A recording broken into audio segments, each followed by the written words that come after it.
Anti வந்து இப்போ அவங்களோட சிக்னேச்சர் டிஷ் செய்ய போறாங்க. அவன் எது ஒன்றாலும் சொல்லுவா, அதெல்லாம் நம்பாதீங்க. இன்னைக்கு என்ன செய்ய போகிறோன்னு பார்த்தீங்கன்னா பொங்கல் தான். ஒரு இன்ட்ரோ கொடுத்தா பொங்கலுக்கு வந்து பார்த்தீங்கன்னா புழுங்கல் அரிசி, நம்ம பச்சை அரிசி நான் சேர்க்க மாட்டோம். புழுங்கல் அரிசியும் சிறுபருப்பும் நல்லா கழுவி வந்து வாஷ் பண்ணி வச்சுருக்கேன்.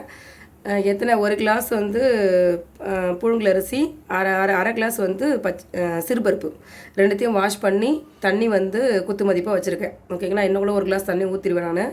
உங்களுக்கு வந்து அளந்து ஊற்றணும் அப்படின்னு பார்த்தீங்கன்னா 1 கிளாஸ் அரிசிக்கு 2 கிளாஸ் தண்ணி வச்சுங்க. ஏன்னா பொங்கல் தானே நல்லா வந்து குழையணும். அதனால் உங்களுக்கு ஏற்ற மாதிரி வச்சுக்கோங்க. ஓகேங்களா? விசில் வந்தோன்னு காட்டும். ஆன்ட்டி இப்போ பார்த்தீங்கன்னா ஃபஸ்ட்டு விசில் அடிச்சுட்டு ஆன்ட்டியோட சிக்னேச்சர் டிஷ்ஷில் வந்து ஃபஸ்ட்டு விசில் அடிச்சுட்டு வந்து நம்ம போட்டுட்டோம். அதுக்கப்புறம் கொஞ்சம் எண்ணெயும் போட்டிருக்கோம். ஓகேங்களா? உங்கள்கிட்ட முந்திரி இருந்தால் போட்டுங்க. நான் முந்திரி இன்றைக்கி போடல. பாருங்கள், மிளகு சீரகம். கேஸ் வந்து இது பண்ணுங்க, நிறுத்திடலாம் ஸ்டவ்வை.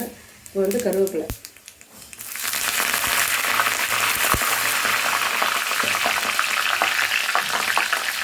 அதனால இப்போ வந்து நம்ம வந்து பொங்கலில் வந்து ஊற்றிக்கலாம்.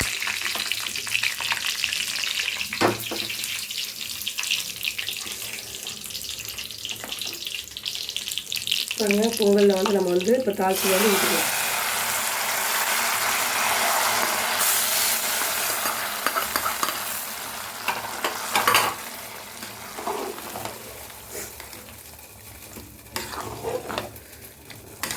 அரிசி வந்து வேக வைக்கும் போதே நீங்கள் வந்து அதுக்கு தேவையான வந்து உப்பு வந்து போட்டுங்க. உப்பு இல்லைன்னா இப்போ செக் பண்ணிவிட்டு லைட்டாக போட்டுங்க. பொங்கல் வந்து மிளகு பொங்கல் தயாராகிடுச்சு. சுட சுட ரெடியாக இருக்குது. வாங்க சாப்பிட்லாம்.